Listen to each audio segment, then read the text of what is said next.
네, 시청자 여러분 안녕하십니까? 박종진입니다. 네, 뜨거운 여름, 네, 불볕더위 때문인지요? 아니면 정말 이 4대강 때문인지요? 여튼 지금 전국의 강 하천에 비상이 걸렸습니다. 그러니까 우리가 먹는 물하고 직접적으로 관련이 있기 때문에 관심을 가져야 됩니다.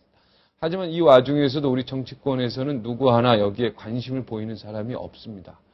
다들 바쁘시겠지요. 흥행 안 되는 경선 어떻게 하면 관심 좀 끌어올릴까, 아니면 오르지 않는 지지율 어떻게 해야 하면 좀 올려볼까, 공천 뇌물 불똥 어디로 튈까, 나한테 좀 안 튀었으면 좋겠는데, 이렇게, 네, 이런 거 고민하겠죠.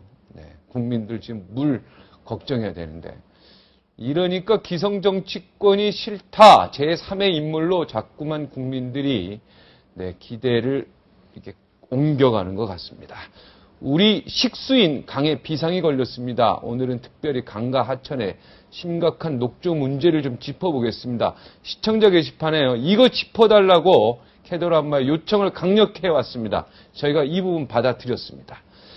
자, 먼저 앞서서 정치권 이야기도 좀 짚어보고 그리고 하겠습니다. 박찬종 변호사 모시고 여전히 뿌리 뽑지 못한 이분 워낙 확실하니까요. 박찬종 변호사의 공천 뇌물 실태 낱낱이 좀 밝히실 것 같습니다. 네, 오늘 말씀 시작하겠습니다. 네, 안녕하십니까? 안녕하십니까? 정말... 낱낱이 밝히다니요. 네? 낱낱이 밝히다. 낱낱이. 네, 과거에 뭐 많이 경험하셨을 거 아닙니까? 그죠? 이 돈 없이는 정치를 못한다. 정치는 곧 돈이다. 솔직히 말하면 최근에 만나신 분들도 제가 내가 정치는 돈입니까? 솔직히 그렇다. 이렇게 하신 분들이 있어요. 어떻습니까? 정치, 우리나라 돈 없이 정치 못합니까? 현재 헌법을 제대로만 지키고, 네. 지금 경제민주화를 여야 이제 대선 후보들이 이제 주장을 하기 시작해가지고, 그게 이제 만병통치처럼 얘기를 하는데, 제가 보기에는 전부 헛발질 하고 있는 거예요. 경제민주화에 앞서서 정말로 제대로 된 대통령이 제대로 정치를 하려고 한다면, 그리고 그 공약을 제대로 지키려면 정당 민주화, 국회 민주화를 먼저 해야 돼요. 그런데 그 사람들이 정당 민주화라는 것이 헌법 조항에 있는 걸 모르고 있다고. 헌법 119조에 경제 민주화라는 그 표현이 있는 건 아는데 헌법 8조에 정당 민주화 조항이 있다고. 그거 뭡니까? 정당 민주화가 정당 어떻게 민주화 이렇게 돼 있죠. 정당은 국민의 정치 의사를 수렴할 필요한 조직을 가져야 하며 그 조직 목적 활동이 민주적이어야 한다.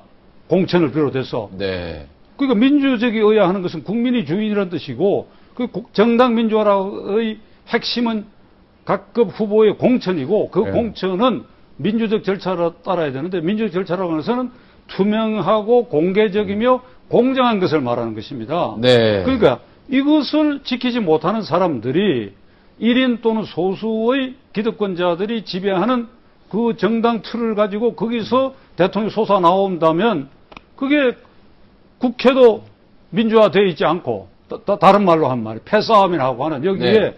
경제 민주화를 위한 각급 법률안 이런 것이 어떻게 통과되겠느냐 이 말이야. 네. 9대, 10대, 12대, 14대 국회의원 오랫동안 많이 하셨는데 과거에도요.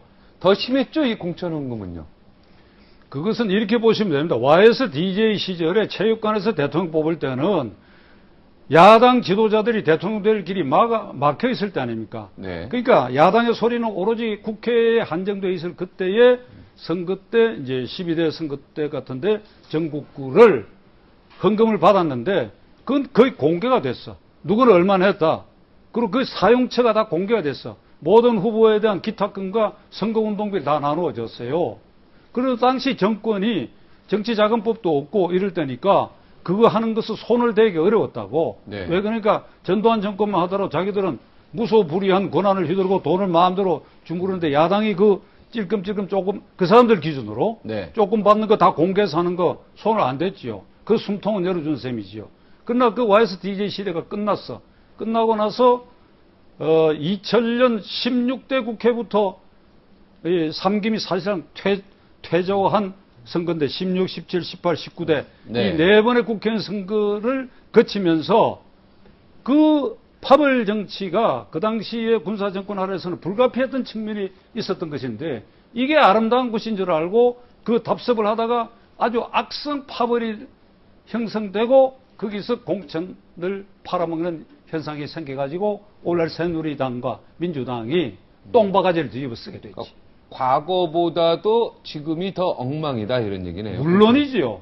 아, 물론이죠. 과거보다. 이거 박 부장이 아시면서 괜히 그러시는 거 같네. 아니, 그 항상 모른 체 하면서도 질문하고 또 아는 체 하면서도 질문하고 이러는 건데 제가 과거에는 아무래도 또 잘 또 모르는 부분도 있으니까 그래도 직접 경험하셨으니까 이번에 그 예비 후보 때 그러니까 비례대표 되신 분도 뭐 예비 후보 잠깐 하신 분들도 4억 넘게 썼다 이러는데 그러면 다른 국회의원들은 다 그거 지금 뭐 2억 미만으로 썼다는 사람들 뭐 전부는 아니겠지만 많은 사람들이 다 거짓으로 이거 썼다 이렇게 이해가 되겠습니다. 그렇게 이해를 해도 될까요? 저보고 이 얘기하라고 하면 저는 이렇게 말씀드리고 네. 싶습니다. 이게 새누리당은 지난번에 누가 뭐라 그래도 박근혜 위원장이 공천심사위원회를 임명했고 거기서 밀실에서 폐쇄된 공간에서 박근혜 위원장의 의도대로 지역구, 전국구 후보가 전부 그대로 결정이 됐고 네. 그러니까 4년 전에 이 친이계가 친박계를 몰살시킬 때 나도 속고 국민도 속았다고 외쳤잖아요. 박근혜 네. 의원이. 네. 이번에 완전히 거꾸로 그게 어떤 보복적 차원이라고 할까 하여간 그런 느낄 정도로 완전히 친이계 몰살시키고 이렇게 몇 명은 살려주고 지난번에도 친박계 몇 명을 살려줬죠. 네네. 그러니까 완전히 박근혜 위원장 의도대로 움직였고 공천심사위원도 그 현계원 의원은 그 자기가 정치하는 목적은 네네. 박근혜 의원을 대통령 만드는 거라고 이렇게 해서 아주 친박계의 아주 핵심을 자처한 사람이에요. 그러니까 이게 공천이 밀실 야합에서 1인 지배체제에서 된다고 한다면 그게 공정하고 공개적이고 투명하게 되지 않은 한 네. 줄을 서기 마련이고 네. 줄을 서면 돈이 결국은 결정할 수밖에 없잖아요. 왜? 네. 경상도는 새누리당, 강남도 새누리당이니까 그 공천 받으면 임명장인데 그 임명장을 그냥 주고 싶겠어요? 전부 돈을 갖고 덤벼드니까. 그럼 현영희 의원뿐만 아니라 다른 분들도 이렇게 공천원금 내서 받은 사람들이 분명히 더 있을 수 있겠네요. 우리 변호사님 말씀 들으면. 내가 17대 그 한나라당의 공천심사위원을 했던 사람, 내 이름은 못 밝히겠는데 네. 실제로 이 얘기를 들어봤어요. 네. 18대 때도 들어봤어요. 네. 얘기해 주세요. 공천심사위원을 하니까 네. 강남에 아파트가 있는데 네. 자기 살림집이 있는데 네. 밤늦게 네.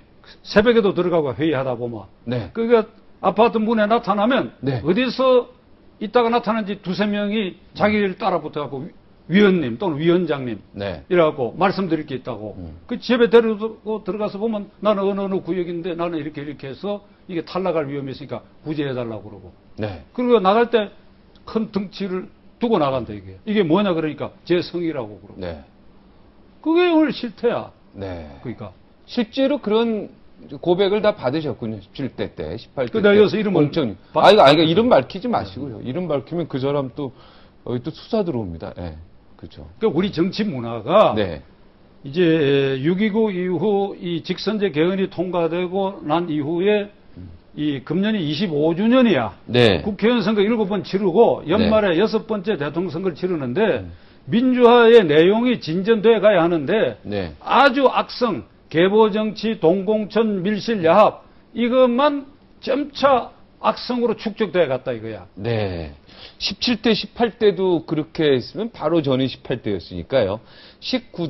19대도 이렇게 아까 현기현 공천위원 이야기가 3억 받았느냐 안 받았느냐 이거 검찰이 이제 진실을 밝히겠지만 만약에 받았다고 가정하면 이 파장이 더 커지죠. 이거 책임 어디까지 져야 됩니까? 박근혜 의원이 져야죠. 박근혜 의원이 져야 됩니까? 저는 박근혜 의원이 현재 상태에서도 책임을 져야 한다고 생각합니다. 네. 그럼 책임지고 어떻게 후보 사퇴해야 되는 겁니까? 후보 사퇴까지 할 수 있으면 해야지요. 예. 내 생각은 이렇습니다. 박근혜 의원이 지금 도전하려고 하는 게 뭡니까? 대통령직 아닙니까? 네. 대통령이 뭐 하는 자리입니까?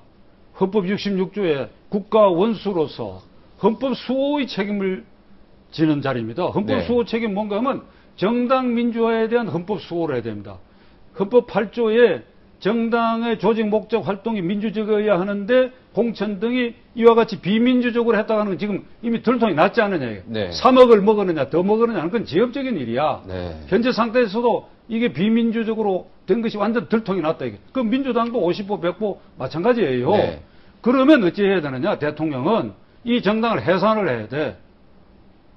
정당 해산감이야. 네. 내 눈에는 분명히 내가 법률가 입장에서 변호사 입장에서 이게 해산감이야. 새누리당을 해산해야 된다 이런 얘기. 해산에 헌법상 해산 사유에 지금 해당한다고. 그런데 헌법의 8조 어찌 되는가 하면 대통령만이 해산 제소권이 있거든. 네. 그럼 이명박 대통령이 정당 해산을 해야 돼. 이명박 대통령이 무슨 기가 세가지고 할 수 있겠어요? 지금 레임덕에 빠져가지고. 할 수 있어야지. 우리는 그런 대통령을 뽑아야 된다고. 네네. 다음에. 그러면 박근혜 의원이 대통령이 돼가지고 정당 해산까지라도 결단할 수 있겠느냐 이거야. 네. 왜 그러니까 자기 손으로 정당 민주화를 싫든 좋든 짓밟아 놔놓고 그래가 그 기반에서 대통령이 됐는데 그 정당 민주화를 강제할 수 있겠느냐 이 말이야. 네. 그럼 이명박 대통령이 지금 이 공천원공권을 가지고 새누리당을 해체시킬 수도 있는 상황이네요. 물론이죠. 해산 헌법상으로. 제소 신청을 네. 헌법재판소에. 제가 노무현 대통령 말기에 공개적으로 촉구를 했어요. 그게 17대 공천하는 걸 보고 말이지. 네. 어? 한나라당이건 민주당이건 간에 이거 정당 해소 신청을 해라.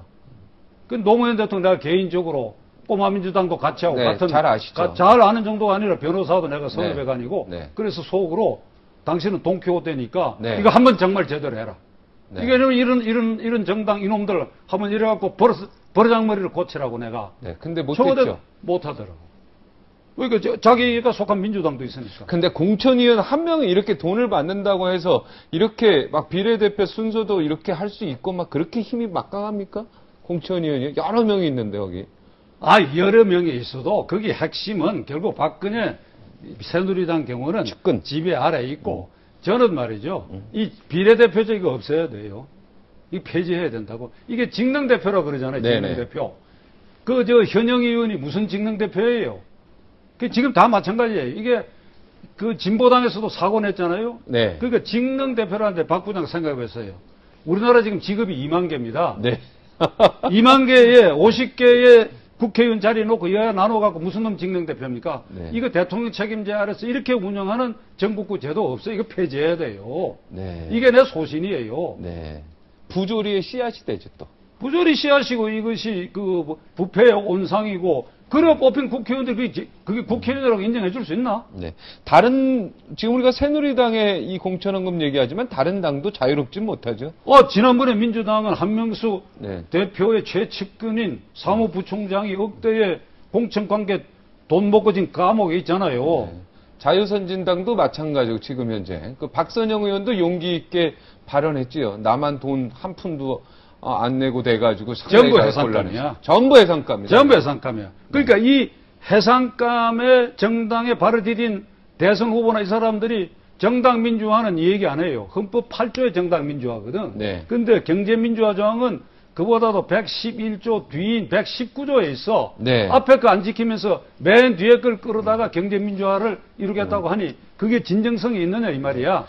정치 민주화부터 먼저 이루어지고 그러죠? 거기에는 정당 민주화고요. 정당 민주화, 네, 국회 민주화. 네, 정당 민주화, 국회 민주화부터 먼저 정치권에서 하고 그리고 경제 민주화를 하는 게 순서다. 이런 그래야 네. 정치가 효율화되고 인원이 되고 안이 나올 거 아니냐 이 말이야. 네. 그래도 또 국회의원 되고 그러면 뭐 주변의 사람들한테도 좀 밥도 사고 뭐 어쩔 수 없는 상황들이 거기 또 그 보좌관이나 비서관들 또 뭐 언론 뭐 이런 사람들 국회의원 하셨지만 돈을 좀 쓸 수밖에 없잖아요.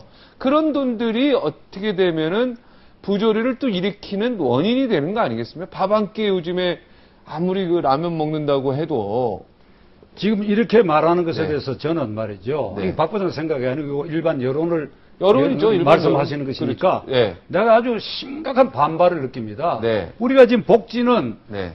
구라파 모델을 북구라파 모델을 뭐 차용한다고들 네. 아주 빛 좋게 얘기하잖아요. 네. 부끄러파 국회의원들이 대한민국 국회의원처럼 새까만 세단 차고 거들먹거리고 합니까? 안 하죠. 안 하지. 자전거 타고 지하철 타고. 네. 이거 대한민국 국회의원은 거들먹거리는 자리야. 거들먹거리는 거들먹거리다 보니까 자리. 사람들이 그놈들을 막말하면 도둑놈들로 보고 어딘가 정치자금 많이 폼재고 거들먹거리고. 그러니까 이런 가서 얻어먹을 생각을 하게 마련이지. 네. 그러니까 이거 양쪽에 문제가 있는데 우선은 이게 정치자금법도 없애버려야 돼요. 네. 이게 OECD 가맹국 34개국 중에 한국이 말이죠. 국민 총생산, 국민 소득으로 비교해서 미국을 빼고 국회의원에 대한 유지비가 가장 많은 나라야. 아. 우리가 그걸 알아야 돼요. 그리고 정당 보조금을 이렇게 많이 주는 나라가 없어요. 내가 이렇게 얘기했더니 독일이 있지 않느냐 그러더라고. 독일은 얼마 전까지 좀 주다가 살상 폐지했어. 정당 보조금 주지, 정치자금 이게 다 국민 세금이에요. 그죠? 정당 보조금, 그다음 국회의원 정치자금 품위 유지비하는 만들어가지고 월급 이런 것도 그리고 다 높다 이거죠. 후원금 받죠. 예, 후원금 받고. 예. 이번에 박근혜 의원이 오늘 보도됐지. 자기가 몸담고 있던 정수장학회, 문제있는 정수장학회에서 그거에 최필립 씨하고 모두 또 후원금 냈더라고. 네. 이런 법이 세상에 어디 있느냐 이 말이야. 이렇게 이중삼적으로 대우를 해준다고. 그런 이거 의미에서 거들먹거리고. 국회의원의 겸직은 허용이 돼야 되겠네요. 겸직은 허용이 돼야죠. 그러면. 그죠? 허용 안 해야지. 허용하지 말아야 됩니다. 그 이제 부끄러파처럼 우리가 좋은 모델은 따라가야 될 그러니까 거야. 월급 적게 받고 자전거 타고 다니고 지하철 타고 다니고.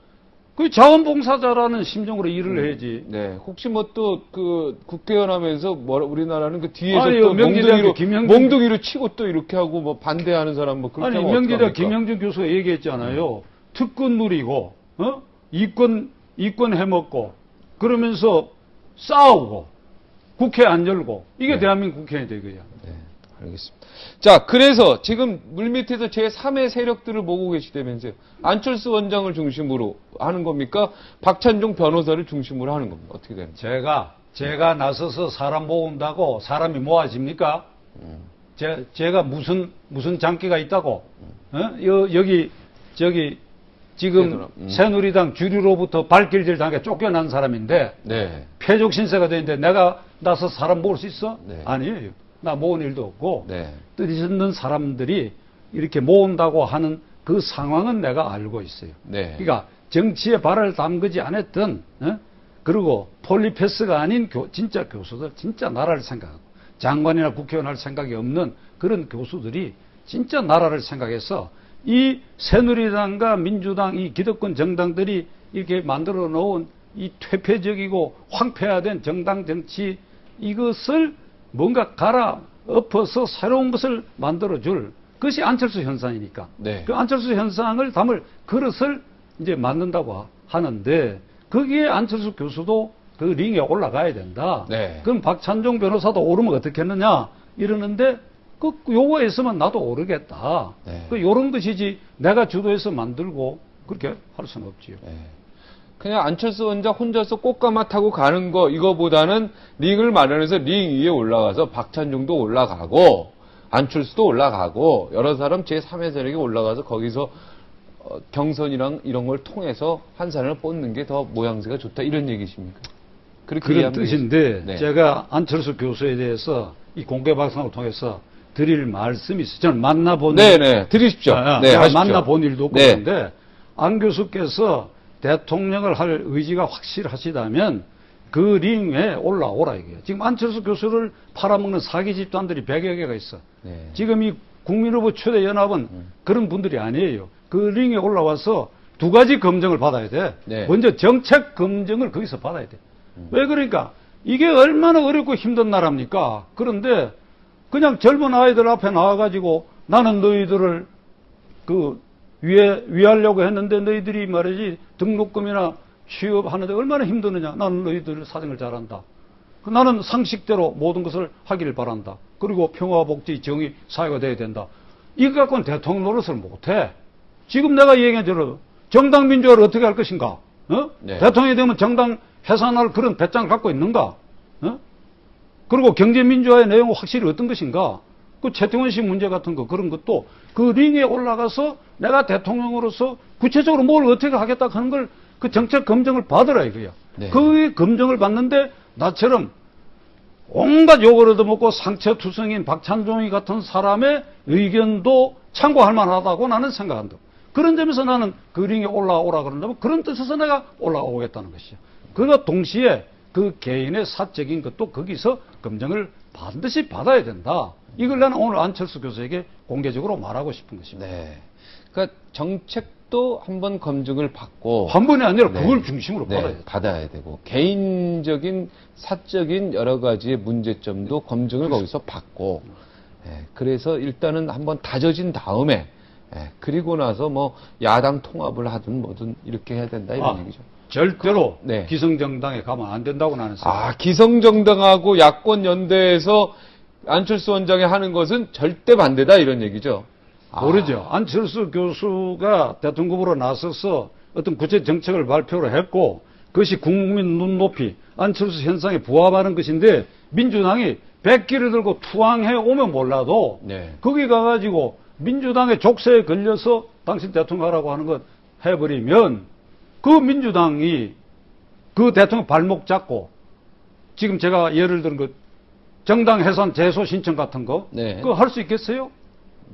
정말 이번에는 6.29 이후 6번째 직선 대통령을 뽑는데 6.29 이후 지금 4반세기 25년이야. 우리가 이 헌법대로 안 했기 때문에 지금 이 정치적 혼란이 왔다 이게. 그러니까 이 헌법대로 한번 해보자 이게. 이 헌법대로 하는 게 뭐냐 이게요. 정당 민주화 해야지. 경제 민주화만 왜 얘기 안 하냐 이 말이야. 네. 안철수 원장이 야권 연대를 통해서 하는 것은 바람직하지 않다. 그것은 안철수 현상에 대한 국민적 보답이 나는 아니라고 생각합니다. 네. 지금 여론조사상으로도 안철수 교수를 지지하는 사람들 중에 절반 이상은 하지 말라고 그러고 네. 하라는 사람 가운데도 독자 후보로 나가야 된다고 하는 사람들이 있기 때문에 결국은 안 교수를 지지하는 75%는 정당과 손을 잡지 야권 연대 하지 마라. 네. 당당하게 혼자 나오고 그 어떤 지금 제3의 세력의 그 경선 라인 그걸 구축해서 거기서 우리 변호사님하고 다 같이 나와서 정책 검증, 사적인 개인 검증. 국민추대 연합이라는 그 틀 위에서 당당하게 나가서 양쪽 정당을 함몰시켜야 이 정치가 한 바로 선다. 오겠습니다. 네. 자, 이거 궁금해요. 요즘에 막 도덕성 그러잖아요, 정치인들한테. 그런데 도덕성이 좋은 사람이 일을 잘하느냐? 이거는 또 아니지 않습니까? 일은 조금 못하는데 도덕성이 뛰어난 사람. 그러나 일은 잘하는데 도덕성이 조금 약한 사람. 물론 일도 잘하고 도덕성도 높으면 좋지만은 만약에 이런 갈등이 있다면, 선택의 갈등이 있다면 어떤 대통령을 국민이 뽑아야 합니까? 글쎄, 그 까다로운 질문인데, 네. 지금 말이죠.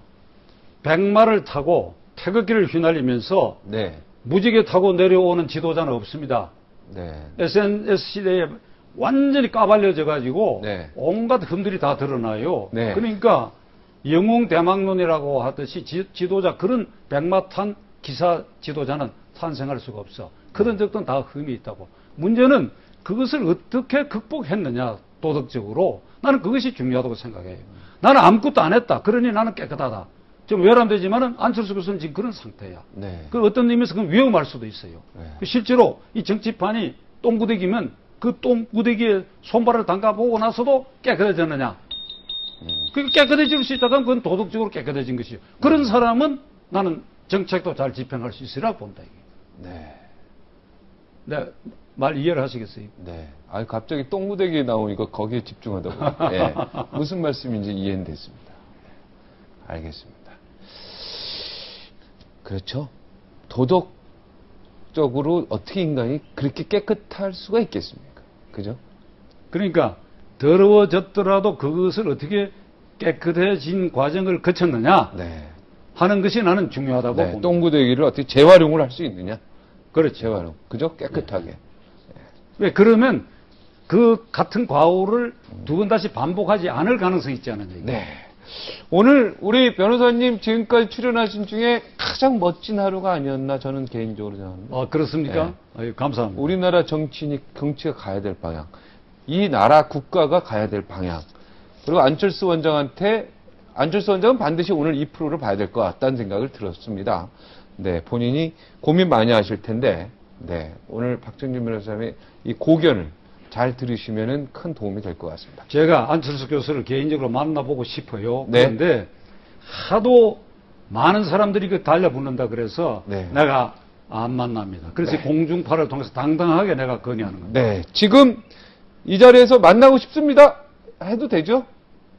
우리 박 변호사님. 아닙니까? 아닙니까? 알았습니다. 알았습니다. 그 영리한 분이니까 네, 알아서 채널 듣게. A를 통해서 내 말을 알아들었기를 바랍니다. 네, 알겠습니다. 여기까지 듣겠습니다. 예. 오늘 나와주셔서 고맙습니다. 감사합니다. 한강이요, 녹색도 아닌 쑥색으로 변하고 있습니다. 역시 심각합니다. 저 아랫역 낙동강은요, 더 심각합니다. 정화시설을 거친 수돗물에서 벌써부터요, 악취가 납니다. 서울시의 민원이 빗발치기 시작했습니다. 지금 시민들 가운데서는 수돗물 먹기 불안해서 비싼 생수 사다가, 부자들은 그렇게 되죠. 서민들은 어떻게 그 비싼 생수 사다가 밥 지어 먹습니까? 네, 지금 부자들은 생수 사다가 밥 지어 먹는답니다. 일각에서 지금의 이 녹조 현상이 4대강 공사 전에 미리 예견됐던 일이다. 이렇게 환경단체에서 주장하고 있습니다. 사실일까요? 환경단체에 몸담고 계신 전문가 한 분, 그 다음에 제가 서울시 물관리국장을 모셨습니다. 네, 당국 관계자 이야기도 좀 들어보고요. 네, 당국 관계자라기보다는 이제 서울시 관계자 이야기 들어보도록 하겠습니다. 58초 후에요. 다시 돌아오겠습니다.